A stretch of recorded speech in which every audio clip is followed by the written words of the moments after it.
זה הזמן להתעורר, הבית מתפורר, נצא מהחורים ביחד די להסתתר, תרימו את היד, תפתחו את הפה, מול כולנו אין סיכוי שהם יחזיקו עוד הרבה, זה הזמן להתעורר. כאן מאחוריי, באודיטוריום החדש של המכללה למינהל, התקיים לאחרונה כנס גדול ורב משתתפים, ולא, אני לא מדבר על התור להרשמה לפנג'ויה, אני מדבר על כנס הדמוקרטיה של המכללה למינהל. יאיר לפיד, ציפי לבני, בוז'י הרצוג, נפתלי בנט, זהבה גלאון, אורלי לוי ומייקל אורן הגיעו לכאן ופרסו בזה אחר זה את משנתם לקראת הבחירות הקרובות. בתוך המכללה למינהל, מערכת הבחירות כבר החלה. נפגשנו עם יושב ראש אגודת הסטודנטים של המכללה למינהל, דור חיים, כדי לשמוע על כנס הדמוקרטיה שהתקיים כאן. זאת הפעם הראשונה שהכנס הזה מתקיים? זה רעיון שהוא חדש? כן, בפורמט הזה זה פעם ראשונה. מה שקרה נגיד לפני שנתיים, הביאו איזשהו פאנל. ברגע שאתה מביא פאנל ואתה מושיב מועמדים באותו שולחן, הבכירים לא יגיעו. כן. אוטומטית הם לא רוצים דיבייטים. יותר מה להפסיד. כן, הם לא רוצים דיבייטים, לא רוצים להתאמת. אז מגיעים מועמדים ממקומות יותר נמוכים ברשימות, ואז פחות מעניין סטודנטים, אז גם העיינות הייתה בהתאם. חשבתם על רעיון של עימות אולי? חשבנו, זה ישר נפל, כאילו לא, זה בכלל לא עלה על השולחן כי הם פסלו את זה על הסף. נתנו לכולם לבוא לשמוע ולהשמיע, גם המתמודדים באו ודיברו בחופשיות וגם היה זמן לשאלות מהקהל וגם את אגב, זה שאלות שלך בסוף, אז לגבי הנתונים שאתה הצגת לכל המועמדים, מה אתה חושב על זה? ש-20% לא הצביעו? ש-20% טרם החליטו? טרם החליטו. האמת שהסקר שלנו היה מאוד מאוד מעניין. ידעתי שבאיזשהו מקום הסטודנטים שלנו איתו ימינה, אבל היה שם איזשהו איזון, כי במקומות הראשונים, שני המקומות הראשונים היה גם את הבית היהודי וגם את המחנה הציוני, ממש בפער ממש קטן, ואחרי זה היה את הליכוד. אז זה מראה על איזושהי הטרוגניות פה במכללה. וחוץ מזה נתון שהוא מאוד מאוד קריטי, זה 20% שעוד לא החליטו לאן הם מצביעים. יום לפני הכנס קיבלנו טלפון מכתב של עיתון הארץ, שאומר לי במפורש שאנחנו הולכים לעשות אייטם על זה שלא הזמנתם מפלגות חרדיות וערבים. אמרתי, אוקיי. אבל הרעיון היה, קודם כל, אתה יכול לראות שהלו"ז היה מאוד מאוד צפוף, היה חצי שעה לכל מעמד. ופנינו מלכתחילה למפלגות הגדולות. ואמרנו שאת השאר, את המפלגות הערביות, את החרדים, את המפלגות היותר קטנות, יש עשרות סיעות פה במדינה הזאת, אז נשלב אותם בפאנלים. כי בסופו של דבר היו 5 מועמדים מהצד השמאלי יותר אפשר להגיד, מרכז שמאל ורק 2 מהימין, אז טיפה לא מאוזן. לדעת הרבה אנשים דווקא אני לא מסכים. היו 7 סיעות, בסדר?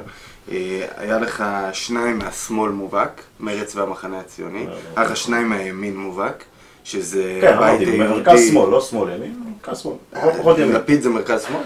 כחלון זה מרכז שמאל? יש לך דרך להסתכל עליהם? כחלון זה איש ליכוד לשעבר.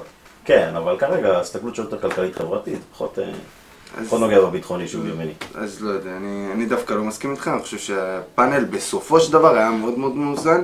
לפני שישראל ביתנו והבית היהודי אישרו הגעה, הוא נטע שמאלה לחלוטין, אבל היינו חייבים לפרסם, גם כדי להתחיל להפעיל לחץ על החבר'ה מהימין, ובסוף זה גם. כן. אז אתה יודע שהיו?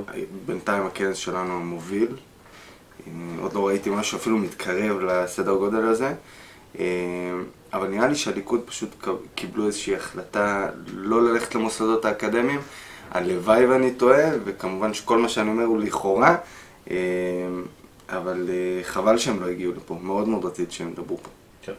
אז קצת יותר על הכנס, על איך שהוא התנהל. היו כמה סטודנטים עם קצת הערות ביניים, קצת קריאות בוז, קצת התפרצויות, וראיתי אותך קצת טיפה לא רק, זה הפריע לך, ברור, הפריעו לך קצת ההנחות, אני חושב. מה אתה חושב על זה? טענת שזה לא הפריע, אני עמוק בפנים חייכתי, כי זה בדיוק המטרה. היה קצת לא מתאים אבל. אני יותר מזה, רציתי שאנשים יבואו עם שלטים, שירימו לי הפגנות ומחאות פה על כל השיח הציבורי. אני חושב שההפך, הבעיה גם של הדור שלנו וגם בכלל של השיח הפוליטי זה שהוא נהיה רדוד ושמעת אותם, זה שרבוב סיסמאות. לא, מלבד לאחד שאני לא אגיד את שמו, כולם דיברו סיסמאות, כולם מחזרו את אותם מסרים, כולם דיברו בצורה מאוד מאוד פופוליסטית. ודווקא שמחתי כשסטודנטים צעקו בוז, ושמחתי שסטודנטים שאלו שאלות נוקבות. זה בדיוק מה שרציתי להודע. בהתחלה זה היה נראה שליאור מרים שלטים במחאה, בסוף זה היה 3 דקות, 2 דקות. אז חשבנו שכן קצת מחאה. ניגע מבחינתנו בשיא של הכנס, לדעתי, גיליון הציונים, זה רעיון גדול, באמת. הרי מה מקבל סטודנט בסוף השנה? גיליון ציונים. אז בואו נעשה לביבי נתניהו גיליון ציונים. זה גיליון הציונים של ביבי. שם הסטודנט במכללה, המסלול האקדמי במכללה למילון. שם הסטודנט בנימין נתניהו. גיליון ציונים. נושא ראשון שהוא היה צריך ללמוד בו, ניהול כלכלת המדינה. מה התוצאה? נכשל.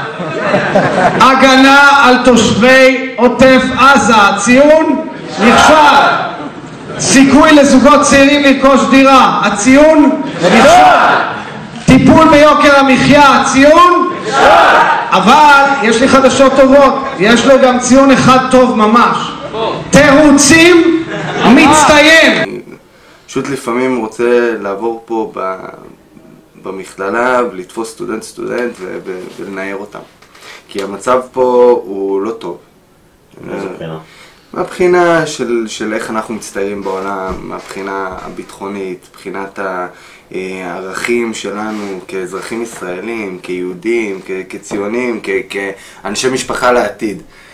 ויש פה איזשהו ריפיון ערכים שאנחנו כסטודנטים, כההורים של העתיד, כאלה שינהיגו את המדינה הזו בעתיד, שיהיו הבוסים בעתיד, והמנכ"לים, אם זה בסקטור הציבורי, בסקטור הפרטי, זה לא משנה. אנחנו חייבים להתחיל לתפוס את עצמנו בידיים. אנחנו חייבים להתחיל לשנות את המומנטום של המדינה ממומנטום שלילי למומנטום חיובי. להבין שאנחנו נמצאים במקום מאוד מאוד מיוחד, שאנחנו פה מאיזושהי שליחות, וזה תלוי בנו להתחיל לעצב את העתיד הזה, ולהפוך את המקום הזה למקום הרבה יותר טוב, וכאור לגויים ולכל העולם, איך מדינה צריכה להתנהל. אז כמו שאמרתי, בתוך המכללה, מערכת הבחירות כבר החלה. נמצא איתנו כאן ברק אלימי, סטודנט שנה א' לתקשורת ופעיל חברתי. ברק, מה דעתך על הכנס? לדעתי קודם כל היה כנס טוב. אני שמח שבסופו של דבר רוב המפלגות הצליחו להגיע למרות מזג האוויר הקשה. אבל קצת צייר אותי העובדה שהם לא דיברו על נושאים שבאמת מעניינים אותנו הסטודנטים, כמו דיור ציבורי, שכר הלימוד הגבוה וכדומה, והעדיפו ללכת למקומות הקלים של הסיסמאות, וכמו כן גם לא הגיבו טוב לשאלות הסטודנטים, הגיבו בעקיפין, וחבל שככה. נמצאת איתנו כאן גם אליה גבאי, סטודנטית שנה א' לתקשורת. מה את חושבת על זה שהליכוד רק שלישי בסקר של המכללה למינהל? אני חושבת שזה לא מייצג את כלל האוכלוסייה, ונראה בבחירות מה יהיה. ולגבי זה ש20% מהסטודנטים טרם החליטו למי מצביעים?